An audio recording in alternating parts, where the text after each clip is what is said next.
Hello everybody, it's Wyvern here with another bit of Total War Warhammer 2 community action. Before I kick this one off, I do want to apologize. I'm unable to live stream today night, just feeling very under the weather, very sick, and really don't feel up to live streaming. However, didn't want to leave you guys without any content, so I am going to be casting this wonderful game that was submitted to me by Luca. It is in fact a tourney game against Noob for Life, some high elf on Lizardmen action on the map Lungwi, and we are seeing some very unique builds here. So if you guys want to see more builds like this, more sort of different sorts of games, perhaps tournament games like this, then certainly, or otherwise just sort of crazy builds you might have come up with yourself or whatever it may be, just want some critique, certainly feel free to submit them to wyverngamingreplays at gmail.com. I will be leaving a link down in the description below, and certainly don't hesitate to submit them there. Now, without further ado, let's kick things off. Over here on this side for the High Elves, it is an interesting composition from Luca. We're seeing a L'Oreal. Quite a common pick, obviously. She's nothing rare. But of course, L'Oreal on foot, that is a little bit of an oddball. You do usually see her on an Eagle, even against Lizards. Coming in with Tempest, not a bad idea against Air Forces. And of course, with a single flyer here for the High Elves, you do want to give him some support. You don't want to just leave him to his own devices. The poor Frost or Phoenix can't really stand up to, say, a horde of Lizard flyers, potentially, if your opponent went for that. We also have Shield of Thorns for that physical resist as well as additional damage. Earthblood for the heals. Of course, Shield Stone of Isha providing insane physical resist buffs to this blob of Phoenix Guard, which could be very nasty. We do have Boon of Isha, granting magical attacks. Of course, Shield of Safri and Life Bloom for the constant procs whenever you're casting any spells. And then, of course, Star of Avalorn providing a very nice additional heal. Worth noting that we're not seeing Frost Protection, which is something you usually see with L'Oreal. But we're not seeing it here, perhaps relying on the high stats of the Phoenix Guard to see him through without needing too much benefit from any further. We do see a Noble in here as well, mounted on Chariot. It's a bit of a surprise, honestly. I had expected some anti-large Noble play, or that's what I would have expected. But perhaps looking to mulch up the enemy infantry faster, and thus clear up the path for the Shadow Warriors and the Phoenix Guard and the Phoenix to do more work. And of course, Noble's not terrible in combat on a Chariot. He's pretty a common fighter. Besides that, the build is very melee infantry heavy, which is quite surprising. Now, Phoenix Guard are very strong against Lizardmen. Lizardmen don't really have any units that can actually beat Phoenix Guard 1-to-1. So they have to beat them with magic or spells or that sort of thing. However, Phoenix Guard, of course, are susceptible to those sorts of things. To magic, to artillery, to sort of chip damage. They don't have the best HP pools, even after the buff, still 6,300.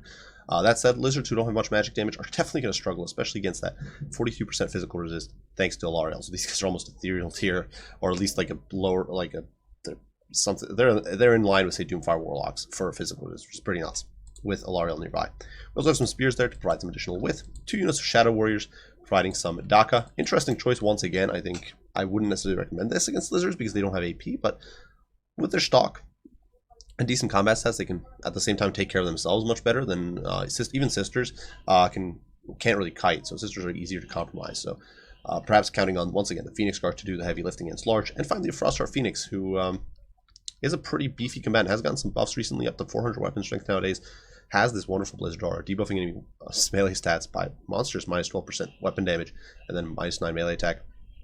And he himself gets some extra damage resist if Winds of Magic is high enough. Now for Lizards here, Noob for Life has brought a very wide build, and this is what you will usually see in my experience from Lizards. We do see a Salon Mage Priest of High Magic. Interesting choice, but not a bad one. He does mean he's got Apotheosis, he's got Hand of Glory, great buff to make your troops more competitive against the High Elves' high melee defense. This Lizardman usually lacks stats. Tempest against air, not a bad choice at all. Of course, we do have Shield of Safri. You can spam a lot of cheap spells, get massive constant ward save. Blood Statue of Spite, very good for whittling down elite units. I like those annoying Phoenix Guard. Banishment, once again, good to drop on some Phoenix Guard blobs. Shield of Old Ones to keep your troops in the fight. And yeah, a very strong lineup here. I actually missed it here, but the Aura of Quetzal providing additional melee defense and armor. So honestly, in most ways, a better stand your ground. Besides that, though, frontline composed of skink cohorts, simply there to soak up the charges and disrupt enemy formations and encircle and potentially chase enemy skirmish troops and pressure them. We do also have multiple units of skink cohorts of red-crested skinks, including the cohort of Sotek, Regiment of Renown. These guys have very high stats and, most importantly, are unbreakable and have this cool little ability here called Refuse to Die, where they just don't die for 20 seconds when this is active. And it's got a 60-second cooldown, so it's up pretty often. And of course, they basically have permanent frenzy because they're unbreakable, which is another nice thing. Besides that, we do have 2 Bastillodons with Solar Engines. These guys are brutal against Phoenix Guard, really whittle them down. Single unit of Sacred Croc scores, providing some additional and really some additional all-around oomph. They've got magic damage to counteract those Phoenix Guard. They've got good combat stats. And they can honestly stop, say, a dragon or cavalry relatively efficiently. Magic damage, not bad against the very annoying, potentially, dragon princes. We also do have some Cold One Spear Riders out on the flanks, providing some additional anti-large. And finally, a whole bunch of Chameleon Skink skirmishers who are just pushing forward here, looking to get some poke in on the High Elves. And we are going to see an early skirmish fight here, as the Shadow Warriors are suddenly going to find themselves revealed. Lizardmen, I do believe, have an easier detection time. They are going to chip down some of these Shadow Warriors.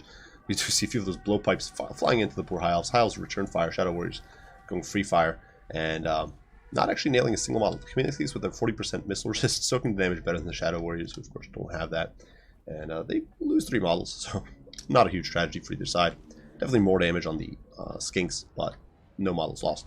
In the meantime, the Bastildons chipping away at the Frostar Phoenix, doing some damage there, debuffing it with that blind effect.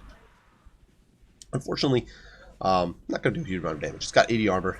It does most likely currently have it does have its ward save active right now. It's going to be pretty tanky. Now, I do think this is a slight misplay here. Right now, it would be good to try to micro the Phoenix, try to make those shots miss. At this range, you definitely have enough room, in my opinion, to try to force those misses. I understand there is micro going down here with the Shadow Warriors, but I still think it's worthwhile trying to avoid a little bit of extra damage with your Phoenix. Chameleon Skinks, though, have now lost some models. That range gap is definitely coming into play now. The Shadow Warriors, of course, have 180 range versus 80 on Chameleon Skinks, which is terrible. And with the Noble there, or the Phoenix, sort of zoning those guys away, they are able to get some damage. Meantime, the front line for the High Elves is closing the gap pretty efficiently. And one of the things here with the Bastildons, they have sort of used their shots on the Phoenix. And so they haven't gotten some of those early shots on the Phoenix Guard. And now they're not really positioned to shoot that Phoenix Guard. This guy's not even turning. So definitely, I think, a little bit of a slip up there. Chameleon Skinks are going to be forced back here. But Luca here, keeping his Shadow Warriors in check. He's not wasting his ammo on the Chameleon Skinks because he knows it will be probably a waste. He needs to use his ammo on more juicy targets like the Bastildon or the Cold One Spear Riders, units like that. Now, in the meantime, we are seeing some of that chip damage going in on the Shadow Warriors. As the Shadow Warriors, in turn, try to chip away at the Red Scarce Skinks, not a bad idea. Taking down some of that damage is definitely not bad. These guys don't have very good armor, and they have no shield, so easy picking there for the High Elf archers. Meantime, though, High Elf line here, well, the Spears are going to take some heat here, as Noob for Life smacks them with another radiant beam of sunlight and knocks down a good 14 models or so. And so Spearmen, well, there's a lot of them left as a bloody smear here. Meantime, the Frostar Phoenix here still hovering over the line, sort of looking for its opening, but not seeing one. Unfortunately, though, for the Lizardmen, they are whiffing there a little bit. Noble here does push close. Keep in mind the speed is going to be nerfed by the poison here, so Cold One Spear Riders are going to get the engage here. But Luca jumps in with the Noble, takes the hit, and look at the Noble. He's actually knocked these guys down already by a solid 2 miles on the charge. In come the Spears, and they are going to help immensely in this fight. The Noble's certainly going to take a huge amount of damage initially, but then he does have a Lariel nearby to provide further healing support, and that could mess things up for sure. Now, Tempest does go down the poor Frostar, and he's getting wrecked by this. Or when I say wrecked, you know what? It's not terrible, but he has lost about 700 damage to the Vortex, as well as the damage coming in from the Bastildons, now down by a solid, I would say, 1100 or so, and more as time continues. Meantime, Cold Ones are forced off despite Hand of Glory going down. Spears just forcing them back, and we do see the High Elf line surging forward, looking to get that engage and force that fight. And once these Phoenix Guard are on top of the Skinks, they're going to be very difficult to dislodge. Bastildons will struggle to get those shots in. That's not going to be good. Fortunately for Luca, though, Phoenix is almost gone. He's already, well, lost about 2/3 of his HP. Shadow Warriors chipping away at the Red Crested Skinks. I think it would have been better here to shoot at the Corsotex just because they're more expensive and you have the range, but he did not do that. Plus, that should have spite, as expected, going into the Keepers of Flame, who are exploding into brilliant bits of gouts of fire of their own as they take hits. They get in there against the Skink Cohort. Earthblood goes down. They will tank here pretty darn effectively.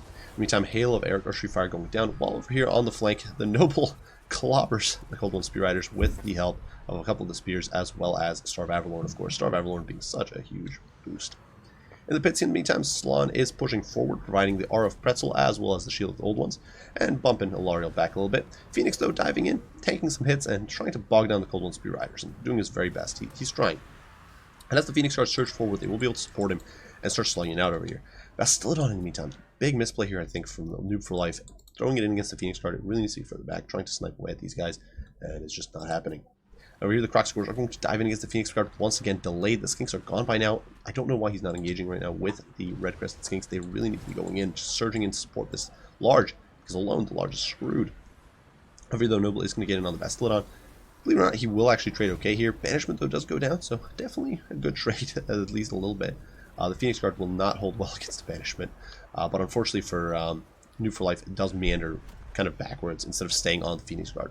Another Blood Statuette, though, whittling down the Keepers of Flame, and they are starting to bleed here. Court of Sotek refusing to die, and with Shield of Thorns, granted, these guys are going to be up to a monstrous 60% plus physical resist.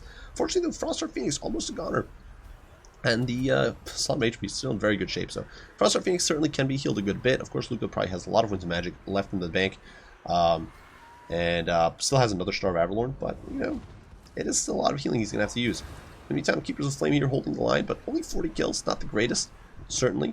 They are going to try to hold things together here. You can see an Earthblood go down, but that does mean the Phoenix isn't getting that Earthblood, only getting the tiny little token heals from her Life Bloom. Over in the pits, Spears bogged down with Skinks, just taking forever.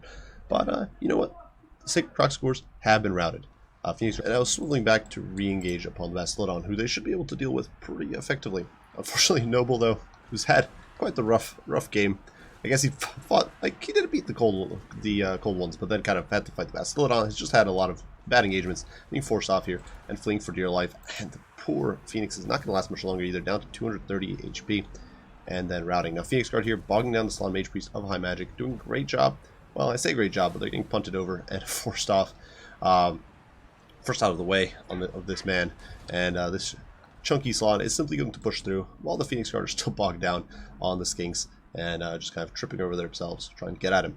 Here in the meantime, Spears bogging down the Bastiladon, doing a good job of it. And by and large, the Hives certainly won the infantry fight. That was kind of to be expected. Phoenix Guard, just trash, Skinks. But that said, Lizardmen do still have Bastiladons. They do still have a good chunk of firepower there. And most of the mobility and firepower is gone for Luca. Shadow Warriors are out of ammo. Frostheart Phoenix is basically dead, as is the Noble. They certainly are still being healed, but, you know, it's not great. Now, they are going to try to bog down this Bastiladon, try to knock down its leadership, try to get out of the fight. One of the big problems for these guys is that they have very low leadership, but Shield of Olens is going to go down, stabilize them. I'm actually surprised Cold-Blooded isn't going down to keep Bastiladon in the fight right now. Perhaps being used elsewhere. We can see over here Alariel mopping up the Court of Sotek alongside the Phoenix Guard, who are just pushing through. But, you know, it's definitely a hairy fight for the High Elves. It's definitely not in their... I don't think that this balance of power is entirely fair. I don't think it's quite in their favor yet. There are still a lot of ammo and giving these things as well. They are certainly chipping down the Phoenix Guard. And potentially, if this Phoenix Guard is removed, the number of troops left for the High Elves is just not very good. Now, we do see another banishment go down. And once again, not the greatest RNG here. It just kind of meanders away. Maybe it'll side through some of these Shadow Warriors, perhaps chase off some of these spears, but not crippling the Phoenix Guard, which is really the unit that needs to be gone right now. Over here, the Cohort of Sotek still pursuing, which is hilarious. It's funny that he's not been cleaned up yet. But Noob for Life here, pulling away with the Salon Mage Priest. We do see some units have shattered entirely. The Croc Scores probably will be gone. One of the nice things with that Star of Avalorn is that we now have a Noble as well as the Frostheart Phoenix on very high HP. And suddenly, that is definitely one of the things swing the favor in the High Elf, towards the High Elves at this late stage of the game. The fact that they have these single entity units on some decent HP. Now, as I say that, the Frostheart Phoenix gets snared by a Tempest and promptly gets shot to crap. So, definitely not where he wants to be in life. Clearly, Luca's not bothering trying to save him, and he does get completely destroyed there. So, surprisingly stick around on that 153 HP. We do see, though, the Bastiladon is being chased away now with 40 speed. It's going to struggle to escape, and potentially Luca can stay on it with the spears, at least for a good bit, just forcing it back. Noble in here diving in against the Salon. Not entirely sure this is great. He doesn't have bonus versus large, and the Salon, while definitely not a heavy hitter, can certainly fight back at least a little bit. He has a lot of HP to burn through, so he can definitely buy some time here. But big win here for Luca is the fact that he's finally routing off these Bastiladons, and I think that was really one of the sort of crutches at this point for the Lizardmen. Potentially, Noob for Life could have still used these Bastiladons to snipe away at the High Elves' elite troops and scrape out the game, but I think that right now, with the Bastiladons gone, not sure that's going to be possible anymore. Now, certainly, the Frostheart Phoenix may still get beaten down here. Perhaps the Noble will be killed, but there's no more banishments to be used. Salon Mage Priest is not going to win this fight against Phoenix Guard, and once he's trapped, he's trapped. And the Chameleon Skinks are running out of ammo and being sown out by spears who are wasting that ammo. And suddenly, balance of power is going to shift decisively out of the favor of the Lizards. And what was a pretty even game until very recently ends in a Pyrrhic victory for the High Elves.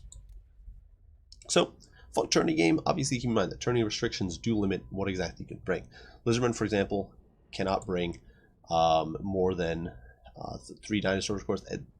Weirdly enough, unlike in a quick match, I believe you can still bring you can bring a Slon as well as 3 monsters, which is not the case in a quick match. But that definitely does restrict Lizardmen a bit. Of course, interesting choices here for the High Elves. On one hand, Phoenix Guard are very strong in this matchup because they're so hard for Lizard infantry to crack, but at the same time, definitely struggle against dinosaurs. I do think perhaps it would have been better for Noob for Life to just try to snipe them down a little sooner with the Bastiladons, get these guys killed and whittle down a little faster, and could have helped in the long run. I think the fact that Phoenix Guard engaged with such good health was a bit of a problem. I think, honestly, the Lizards here could have kited it out a bit, and it would have helped. Because that's definitely a risky play with the Phoenix Guard. They're very expensive infantry. This is like about almost half really of Luca's army here is Phoenix Guard, and they're very slow.